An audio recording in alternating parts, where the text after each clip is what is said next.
오늘은 하나님께서 사사 기드온에게 나타나셔서 내가 너를 보낸 것이 아니냐라고 질문하신 말씀을 가지고 함께 은혜를 나누려고 합니다. 내가 너를 보낸 것이 아니냐, 내가 너를 보냈다, 내가 너에게 사명을 부여해서 보낸 것이다, 이런 말씀이죠. 우리 인생에서 가장 중요한 것 중에 하나가, 가장 중요한 것이 내가 누구냐 하는 것을 아는 것입니다. 나의 정체성, 아이덴티티, 내가 무엇이냐, 내가 누구냐, 내가 어디서 와서 어디로 가는 존재인가, 나의 생명의 주인은 누구인가, 이것을 아는 것이 가장 중요합니다. 이것을 알고 모르고가 굉장히 차이가 있는 것이, 내가 누구인가 나의 정체성을 알 때 내가 나가야 될 방향을 알게 되는 것이고, 또 목적이 분명해지는 것입니다. 그렇게 할 때에 그 삶이 성공적인 인생을 살 뿐만 아니라 영적으로도 복받는 삶을 살게 되는 것입니다. 저와 여러분 모두가 다 하나님의 손 안에서 살아가고 있죠. 하나님이 태초에 우리 이 우주 만물을 만드시고 저와 여러분을 만드시고 또 관리해 나가시는 그 안에 있기 때문에, 하나님께서 우리를 그저 심심해서 장난처럼 만드신 것이 아니라 하나님의 어떤 뜻을 가지고 목적을 가지고 저와 여러분을 창조하시고 또 이 땅에 보내신 것입니다. 이 땅에 보내신 것이 그저 네 알아서 그냥 멋대로 살다가 죽어라라고 해서 보낸 것이 아니라 하나님의 목적 안에서 이 땅에 보내어진 존재들이다라는 것이죠. 나의 본질은 하나님 안에 있는 것입니다. 이것을 우리가 아주 중요하게 생각하고 사명 안에서 살아가는 삶을 살아야 될 줄로 믿습니다. 그런데 많은 사람들이 자기의 정체성을 알지 못하고, 자기가 누구인지 알지 못하고, 내가 무엇을 어떻게 하며 살다가 하나님 앞에 가야 되는지를 알지 못하고, 대충 내 눈에 보이는 그저 먹을 것, 입을 것, 내 눈에 보이는 이득을 취하면서 살다가 죽게 되면 죽는 것이다, 이런 식으로 생각하고 있는 것이죠. 하나님을 믿는다는 우리 그리스도인들 중에서도 많은 사람들이 사명의식이 없습니다. 사명에 대한 생각이 막연합니다. 당신은 하나님의 사명 안에 있는 사람이다. 그러면 나 먹고 살기도 바쁜데 무슨 사명 하십니까? 나는 그저 나와 내 집 식구들 먹여 살리는데 최선을 다 할 것입니다. 그러다 뭐 죽으면 죽는 것이고, 하나님 불러가시면 가는 것이고, 이렇게 생각을 하는 경우도 많이 있습니다만은, 그러나 특히 우리 그리스도인들이 기억해야 될 것은, 우리는 하나님의 자녀로서 하나님의 어떤 목적을 가지고 이 땅에 보내진 존재이고, 이 땅에서 하나님의 뜻을 이루다가 하나님 부르실 때 하나님 앞에 다시 가야 되는 존재들이다라는 것입니다. 그러니까 우리가 살아가는 모든 삶의 모든 바탕이 하나님 안에서, 사명 안에서 살아가는 것이다, 이렇게 생각하면 되겠습니다. 나 같은 게 무슨 사명 뭐 할 줄 아는 게 있습니까? 배운 게 있습니까? 가진 게 있습니까? 나는 뭐 사명 같은 거는 뭐 그냥 생각하지 않겠습니다. 이렇게 생각한다 하더라도 그 삶 자체가 사명 안에 있는 것입니다. 삶이 힘들다, 사명 감당하는데 어려움을 겪고 있다, 이렇게 봐야 됩니다. 저 자신이 젊어서 그 많은 사람들에게 제가 좀 그런 또 뭐 특징이 있었는지는 몰라도 하여튼 당신은 사명자다, 사명자 같다, 하나님의 일을 감당해야 될 사람이다.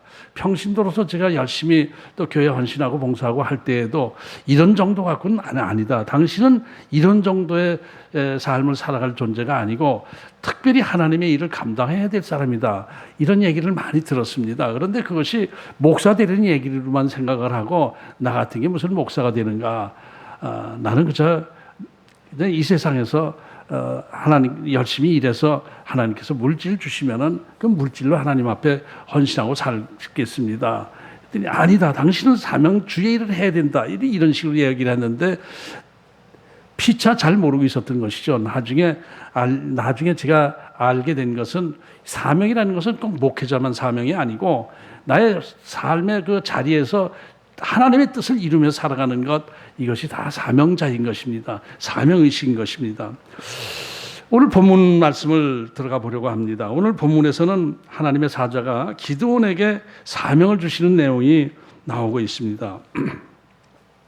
지난주 길갈에서 복임으로 올라온 그 하나님의 사자가 타락한 삶을 살고 있는 이스라엘 백성들에게 어찌하여 그리했는가 이런 그 책망을 주시는 말씀을 묵상했는데 그것과 어떤 면에서 연결됩니다.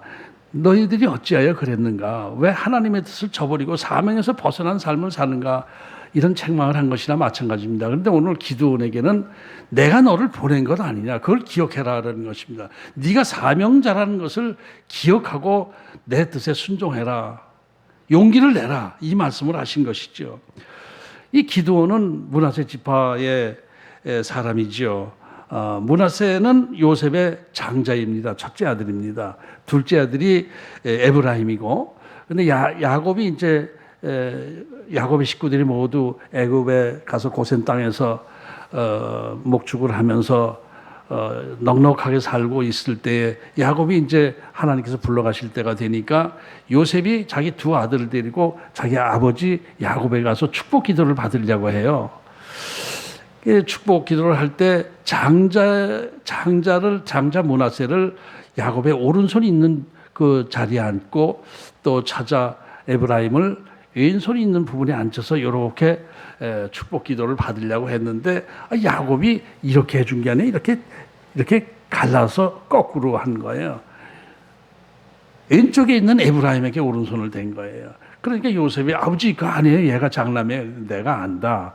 그리고 이제 축복 기도를 에브라임에게 장자의 축복 기도를 해주고 므낫세는 차자의 축복 기도를 해준 것입니다. 그러니까 장자가 갑자기 야곱 앞에서 이 서열이 바뀌게 된 것이죠. 그래서 그 에브라임이 장자로서 요셉의 장자로서 쭉 그 어떤 그 명예라고 그럴까 그 위치를 유지하고 있었는데 남북 이스라엘이 갈라져 있을 때에도 북이스라엘 열지파가 잘못할 때 에브라임아 네가 왜 그러느냐 이렇게 야단치셨거든요. 이게 북이스라엘을 대표하는 것이 에브라임입니다. 므낫세는 아니에요. 이게 므낫세는 그만큼 그 12지파 안에서도 그 위치가 그렇게 영향력 있는 위치는 아니었다고 보여집니다. 이 므낫세 지파의 분배받은 땅은 동서로 갈려 있죠. 요단강을 중심으로 동쪽에는 갈릴리 주변 오른쪽 거라사 지역 뭐 이런 오병이의 기적을 일으켰던 그 근처가 다 그 므낫세 지파이고 또 가나안 쪽으로 넘어오게 되면은 우리가 아는 명칭을 얘기하면 사마리아 이스라엘 골짜기 사마리아 지역 일대가 므낫세 지파의 땅이었습니다. 그런데 이 당시에 상황이 어땠냐면은 그 미디안 족속은 누구의 후손이냐면 아브라함의 후처 그두라의 자식의 후손입니다. 다 아브라함의 후손입니다.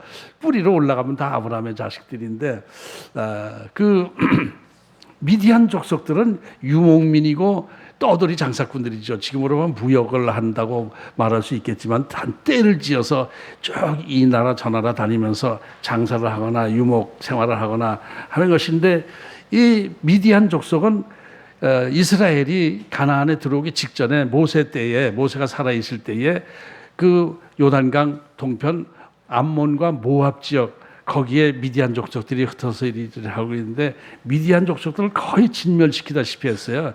거의 다 죽이고 여자들은 노예로 삼고 뭐 이렇게 해놔서 거의 멸족하다시피 된 것 같은데 거기서 또 이게 뿌리가 또 조금씩 살아나가지고 한 100, 뭐 정확히는 모르지만 한 150년 후대에 원 지금 상황에서는 그래도 큰 족속이 돼 있어요.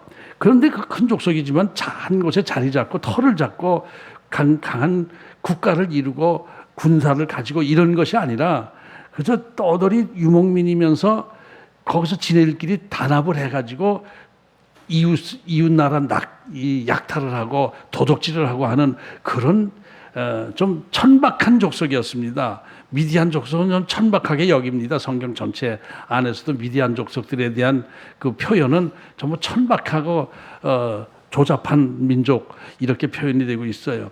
그런데 그런 조잡한 미디안 족속들 또 이 정식으로 훈련받은 군대도 아닌 도적대들, 이런 사람들이 그저 이스라엘 백성들이 추수할 때가 되면은 싹 쳐들어와 가지고 기습을 해가지고 양곡을 뺏어가고 가축을 뺏어가고 이렇게 하는 거예요. 그런데 이스라엘이 그것을 감당하지를 못하고, 그 도적대 하나를 감당하지 못하고, 그들이 무서워서 피해서 숨어 산속으로 들어가고 동굴 속에 숨어 살고 이렇게 돼 있는 상황을 오늘 말씀하고 있어요. 이런 상황 속에서 기드온이라고 하는 그 사람도 겁에 질려서 미디안 족속들에게 뺏기지 않으려고, 자기의 양식을 뺏기지 않으려고 몰래 그 포도주 짜내는 그 틀 주변 그 산속에 있는 것이죠. 포도밭 어디 그 한 구석에 있겠죠. 거기서 몰래 타작을 하고 있는 상황 속에서 하나님의 사자가 나타나셔서 큰 용사야, 하나님께서 너와 함께 하신다, 이런 말씀을 주신 거예요. 큰 용사요. 큰 용사. 이 기드온이 무슨 큰 용사가 됩니까? 그저 미디안 이 족속들 도적대들이 무서워서 몰래 숨어서 타작질, 이 7년간이나 그 어려움을 당했다고 그러는데 참 이 봐도 참 이해가 안 가요. 지도자가 그렇게 이스라엘에 그래서 탁월한 지도자가 없어서 그럴 수도 있겠지만은 전체적으로는 하나님의 뜻에 져버리고 하나님께서 그 가나안 족속들을 진멸하고 그들과 어울리지 말고 그들의 우상 제단을 헐고 하나님을 왕으로 섬기면서 하나님의 뜻에 순종하면서 살아갈 때 하나님께서 길을 열어주신다고 말씀하시는데, 그렇지 않고 가나안 족속들과 어울리고 그들과 타협하고 그들 우상 제단에서 제사를 지내고 바알을 섬기고 아세라 신을 섬기고 이렇게 하면서 살다 보니까 하나님의 어떤 그 역사가 나타나지 않고 하다 보니까 아주 미디안, 그 미약한 미디안 족속 도적대들 하나를 물리치지 못하는 정도로 나약해 있는 거예요. 이렇게 7년간이나 어려움을 겪다 보면은 각 12지파 대표들을 소집을 해가지고 누군가가 이게 우리가 이렇게 당해서 되겠느냐, 이 물리치자. 연합군으로 하면은 그저 50만 명, 60만 명이야 금세 모을 수 있지 않겠습니까? 그렇게 해서 그들을 도적들 이런 것들을 물리칠 수 있었을 것도 같은데, 근데 성경에서는 이들이 그냥 맥없이 그들에게 당하고 있었다라는 것을 말씀하고 있어요. 그런데 그러고 있는데 기드온에게 여호와의 사자가 큰 용사여, 여호와 하나님께서 너와 함께 하신다, 이렇게 말씀을 주신 거예요. 큰 용사여. 빌빌대는 겁쟁이 한데 소심한 겁쟁이 앞에 와서 넌 큰 용사야, 하나님께서 너와 함께 하실 거야, 이렇게 하는 것은 어떤 면에서 좀 조롱하는 것 같기도 하고 약 올리는 것 같기도 하고 그러는 의미가 있는 것 같은데 그렇지 않습니다. 그 미디안에게 하나님께서 나타나셔서, 지금 여기서 여호와의 사자가 했다가도 오늘 본문에서도 여호와께서 했다가 여호와의 사자가 이렇게 하는 걸로 봐서 우리는 지난주에도 말씀했지만은 이 여호와의 사자는 하나님이십니다. 하나님이신데 하나님을 직접 이름을 대면서 얘기하기가 뭐하니까 여호와의 사자라고 표현하기도 한 면이 있고, 그러니까 여호와의 사자라고 표현한 것은 대부분 그 하나님이 직접 나타나신 것, 이렇게 우리가 보면 되겠습니다. 구약의 시대에 나타난 예수 그리스도다, 이렇게 해석하는 게 정통 해석입니다. 큰 용사여, 여호와 하나님께서 너와 함께 하신다, 이렇게 말씀하신 것은 너는 그게 빌빌대는 그 조잡한 쫌생이가 아니야, 겁쟁이가 아니야. 넌 큰 용사야. 하나님께서 너와 함께 하실 때 너에는 큰 능력이 생길 거야. 이 말씀을 주신 것입니다. 사명을 주시면서 힘을 주신 것이죠. 이럴 때 그 기도원이 뭐라고 했냐면은 여호와 하나님이 우리와 함께 하신다면 어째서 이런 일이 있을 수 있겠습니까? 우리 조상들의 말씀을, 옛날 조상들의 말씀을 들어보면은 옛날 모세 시대 때에 그 놀라운 지팡이에게 놀라운 기적의 역사가 나타나서 바로 왕을 굴복시키고 10가지 재앙을 통해서 바로를 항복시키고 이 가나안 땅에 출애굽시키고 가나안 땅으로 이렇게 많은 기적을 통해서 우리를 이쪽에 들어와 살게 하셨다고 말은 들었지만은 그런 하나님이 난 어디 있는지 지금 알지도 못하겠습니다. 그런 기적 같은 역사가 나타나지도 않습니다. 하나님이 우리 곁을 떠나셨기 때문에 이런 일이 생기는 것이, 하나님이 우리와 함께 하신다면 어째서 이런 일이 생길 수 있겠습니까? 이렇게 얘기를 하는 거예요. 사실 우리 입장에서 이렇게 봐도 기도원의 그 대답은 참 어처구니가 없는 것이죠. 자기네들이 하나님을 곁을 떠난 것이지 하나님이 자기들 곁을 떠났나요? 하나님은 끝까지 그들과 함께 하시며 그들을 바른 길로 이끌어 가시려고 인도해 주고 계신데, 이들이 하나님을 쳐다보지도 않고 바알신 쳐다보고 바알신에게 제사 지내고 아세라 신에게 제사 지내고 그 가나안 족속들과 어울려서 타협하며 살고 있고, 그들이 이 제사 지내는 그 우상 제단에서 같이 여호와 하나님께 제사 지낸다고도 하면서 또 그렇게 하기도 하고, 뭐가 뭔지 모르고 이렇게 살아가고 있기 때문에 하나님의 역사가 나타나지 않는 것인데도 불구하고 지금 하나님을 원망하는 투로 지금 얘기하고 있는 거예요. 이런 기드온의 모습은 사실 지금 우리의 모습과도 비슷하지 않겠습니까? 하나님 말씀에 순종하지 않고 하나님이 원하신 뜻 안에서 살아가지 않고 자기 멋대로 우선 눈앞에 보이는 이득을 취하기 위해서, 먹고 살기 위해서 애쓰며 살아가는 그렇게 살다가 그런 삶 속에서 옆구리에 가시가 찌르고 또 올감에 걸려들고 해가지고 어려움을 겪게 되면은, 하나님 계시면 어째서 나에게 이런 일이 생길 수 있겠습니까? 하나님 안 계시지요? 이러고 울부짖고 있는 우리의 모습과 너무나도 닮았다고 이렇게 보여집니다.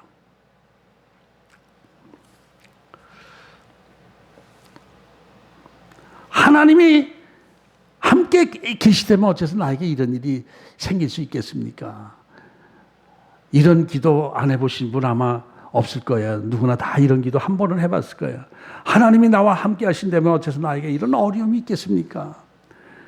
사실은 자기가 하나님 곁을 떠나서 하나님이 가까이 가게 되면 저리 비켜요 하고 이 세상에 어울려서 세상 신과 어울려서 살다가 어려운 문제가 생기면 하나님이 왜 나를 떠나셨습니까? 자기가 떠났으면서 그러고 있는 모습, 이런 것이 우리 인간의 모습입니다. 사실 믿음 없는 인간의 모습입니다. 믿는다고 하면서도 보이지 않는 하나님에 대한 믿음이 희미해져 있기 때문에 잘 안 될 때만 하나님께 원망하고, 잘 될 땐 자기가 잘해서 잘 되는 것 줄 알아요.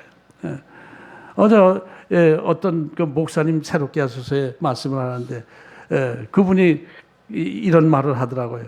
하나님이 플러스 시켜주시면 감사하다고 하나님이 마이너스 시켜주시면은 또 원망하고 그런 마음이 있었다고.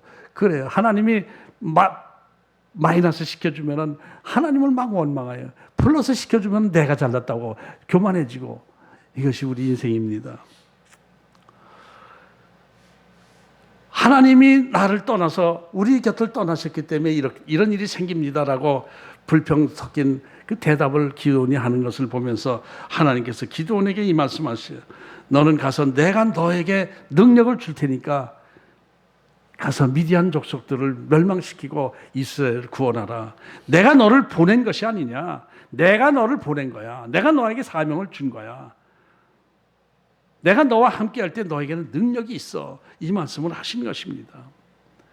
이스라엘을 구원하는 것이 너의 사명이야. 미디안 족속들을 쫓아버리고 이스라엘 백성을 구하는 것이 너의 사명이야. 아니, 제가 뭔데 감히 15절 말씀을 보면 기드온이 또 그렇게 해요. 내가 뭐라고 내가 이스라엘 백성을 구원합니까? 내가 무슨 힘이 있다고 저 미디안 족속들, 도적대들을 이겨나갈 수 있겠습니까? 이렇게 얘기해요. 저는 진짜 약한 존재입니다. 우리 므낫세 지파가 이스라엘 12지파 중에서도 좀 약한 존재이고, 그 중에서 므낫세 지파 중에서도 우리 가문은 약한 가문이고, 우리 가문 중에서 저는 아주 낮은 위치에 있는 존재입니다. 큰 용사커녕 작은 용사도 되지 못하는 존재입니다. 이렇게 얘기를 한 거예요. 이것은 무엇이죠? 기드온 자체가 하나님을 만나기 전에는 자기가 누구인지 자기의 정체성을 모르고 있었기 때문에 이런 말을 하는 거예요. 하나님은 기드온을 태초부터 선택하셔서 기드온을 통해서 이스라엘을 구원시키기 위한 사명을 부여해 주시고 능력을 주시려고 부르고 있는데, 기드온은 그 하나님을 알지 못하고 내가 누군데 벌레만도 못한 내가 무엇을 하겠습니까? 이러고 있었던 거예요. 진짜 이런 생각은 저 자신이 너무나 많이 했어요. 제가 삶의 어려움을 겪을 때 주위에서 자꾸 사명자다 사명자다 이렇게 얘기할 때 당신은 사명자라고 얘기를 해요.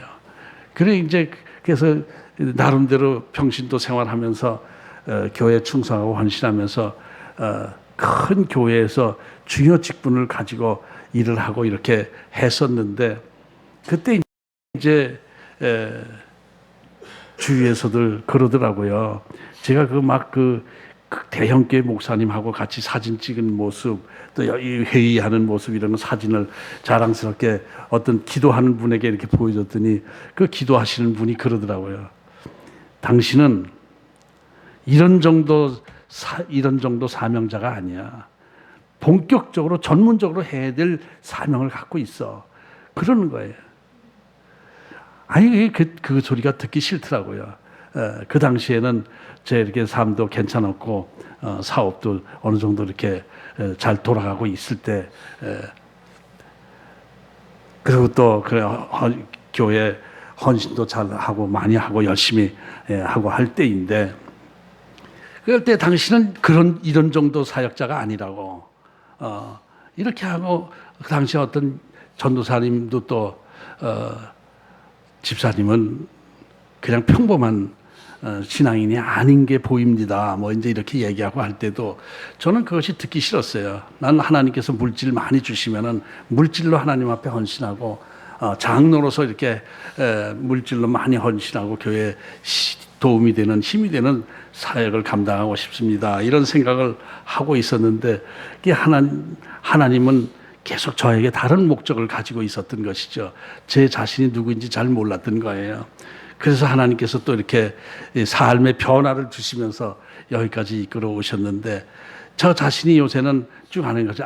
내 그동안의 삶이 내가 살아온 것이 아니라 하나님의 뜻 안에서, 하나님의 손바닥 위에서 하나님의 뜻을 벗어나지 못하고 하나님의 품에서 벗어나지 못하고 이끌려 왔다라는 것을 다시 한번 생각하게 되는 것입니다.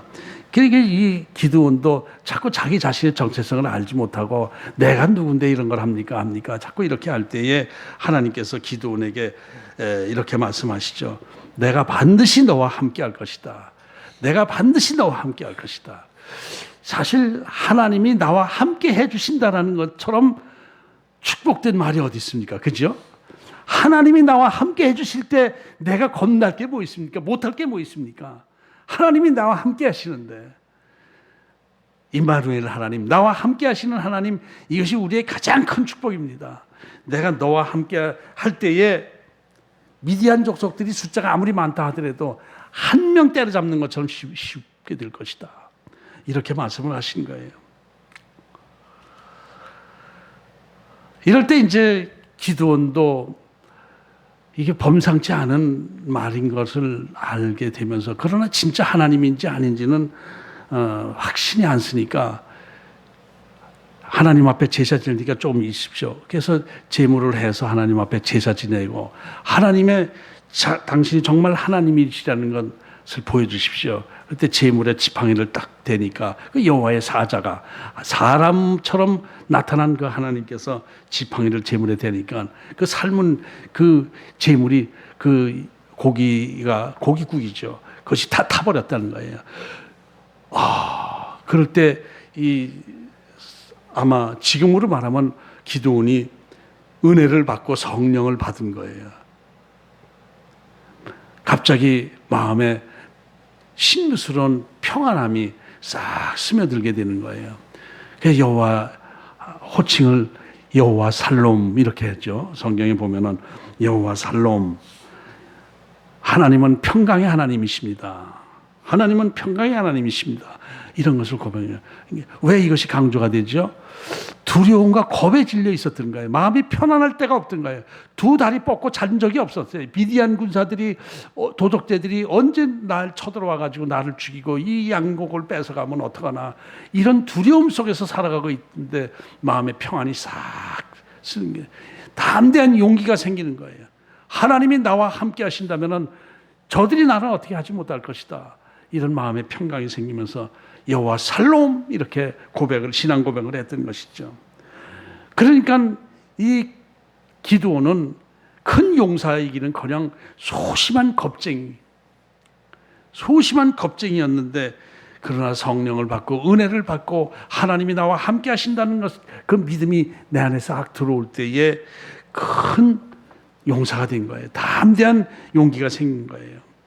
그러자 하나님께서 기드온에게 또 말씀을 하시죠. 내 아버지에게 있는 그 바알신 제단을 헐고 아세라 목상을 도끼로 찍어버려라. 아세라 목상은 나무 목상이라고 얘기했죠. 예, 우리나라 옛날 그 장승 같은 나무, 이렇게 기다란 전봇대 같은 나무에다가 이렇게 사람 도깨비 형상 같은 걸 조각을 해가지고 세우는 것이 아세라 목상이더라고요. 그 유적을 보니까 그렇게 있더라고요. 깨트려 버려라, 이렇게 된 거예요. 그러니까 아직도 그 마음에 두려움이 있기 때문에 대낮에 그렇게 하지 못하고 밤에 이렇게 했죠. 그리고 막 동네 사람들이 이제 막 난리치고, 우리가 믿는 바알신과 아세라신 이걸 누가 깨트렸느냐고. 그럴 때 기드온의 아버지가 참 지혜롭게 대답했어요. 너희들이 그 믿고 의지하는 그 신이 진짜 능력 있는 신이라면 그 깨트릴 때 놔뒀겠느냐? 지가 그 깨트림 당하고 죽을 때까지 이러고 있다면 그게 무슨 능력 있는 신이냐? 그게 아무 소리 못했죠. 거짓 신이죠. 바알과 아세라 신 거짓 신이죠. 그래서 그 기드온이 나중에 별명처럼 여룻바알이라고, 여룻바알, 바알과 다투어서 이겼다 하는 그런 뜻입니다. 여룻바알. 그렇게 된 것입니다. 우상과 싸워서 이겼어요. 귀신과 영적 전쟁에서 싸워 이긴 거예요. 그렇게 거듭난 거죠. 이 기드온이 은혜를 받고 나서 이 우상 제단을 다 깨트려 버리고 부셔버리고 이렇게 한 것은 하나님을 믿는 믿음으로 충만해져 있고 담대한 용기 가운데 자기 안에 있는 잡신들을 다 깨트려 버리는 거예요. 내 안에 있는 세상적인 모든 요소들 다 변화되고 거듭난 것입니다. 새 사람이 된 것입니다. 이것이 하나님 안에서 은혜 받았을 때 나타나는 현상이죠. 거듭났다라고 그러죠. 새롭게 태어난 것입니다. 저와 여러분의 모든 생명 자체가 새로워진 생명입니다. 옛날 그저 먹고 살기 위해서 하루하루 내 힘으로 살아간다고 생각하던 그 삶의 믿음 철학이 하나님이 나와 함께 하시면 못할 것이 없다라고 하나님 뜻에 순종하는 삶으로 변화될 때 세상 모든 것이 바뀌게 됩니다. 가치관이 바뀌게 됩니다. 그러고 나서도 이제 아주 믿음의 단계가 있죠. 그러고 나서 또 정말 하나님이 진짜 함께 하실까? 여호수아도 처음에 그렇게 두려워했지 않습니까? 기드온도 정말 하나님, 제가 진짜 내 앞에 계신 분이 정말 하나님이시라면은 제가 부탁하는 거 들어주시겠습니까? 그래, 뭐냐? 제가 양털 한 줌을 가지고 이 포도주 틀에다 올려놓을 테니까 이것이 하나님께서 이스라엘은 밤에 이슬이 많이 내려오지 않습니까?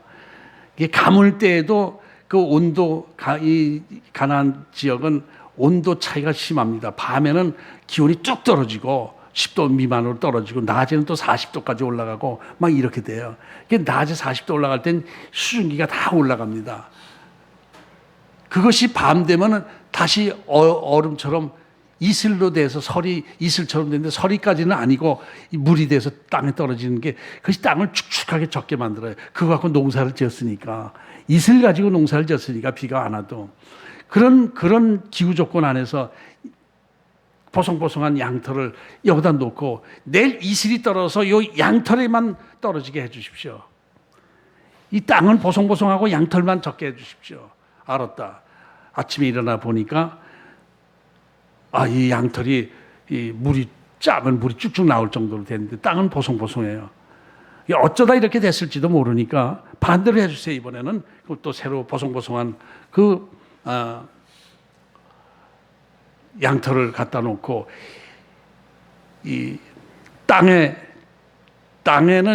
이 이슬이 축축하게 이렇게 해놓으시고 양털은 보송하게 해주십시오. 그러니까 또 그렇게 된 거예요.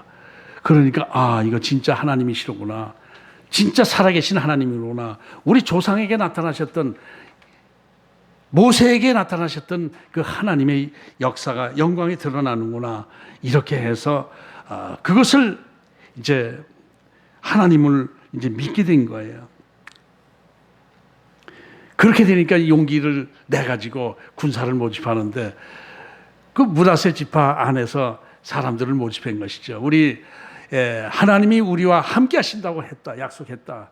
그러니까 하나님이 함께 하시면 우리가 못할 것이 없으니까 저 미디안 군사를 우리가 쫓아내자. 모집을 했더니 32,000명이 모였어요.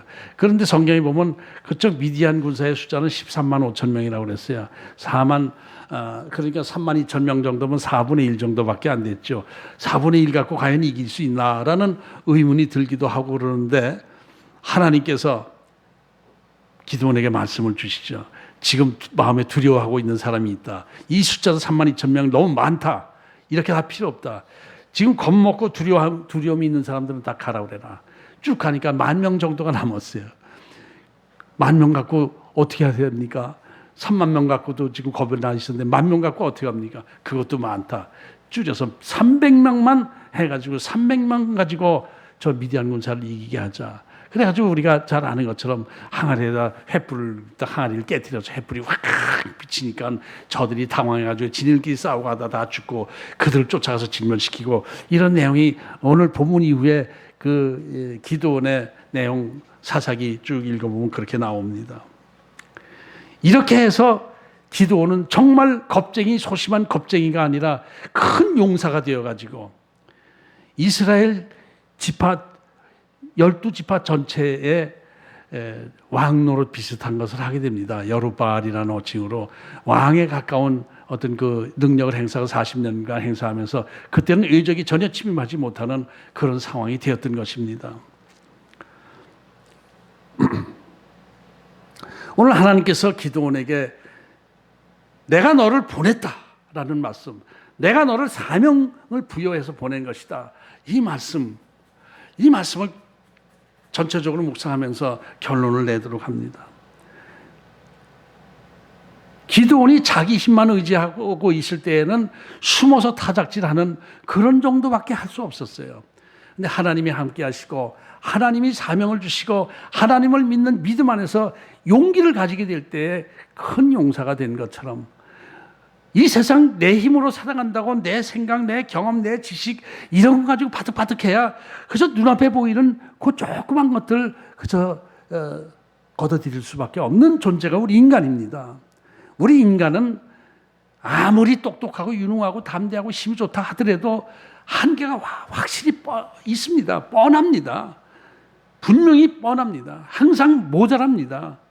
그래서 그 어떤 심리학자가 얘기를 했죠. 우리 인간은 아주 하버드 대학생들이든 뭐든 최고 위치에 있는 사람들도 그 안에 열등의식이 있다. 열등의식 없는 사람은 없다. 근데 열등의식이 사라지기 위해서는 하나님을 모셔드리고 하나님을 주인으로 삼을 때 그 열등의식이 사라진다. 이런 말을 한 학자가 있습니다. 맞습니다. 그렇습니다. 아무리 유능하고 똑똑한 사람이라 하더라도 그 안에 자기의 한계를 알기 때문에 열등의식이 없을 수가 없습니다.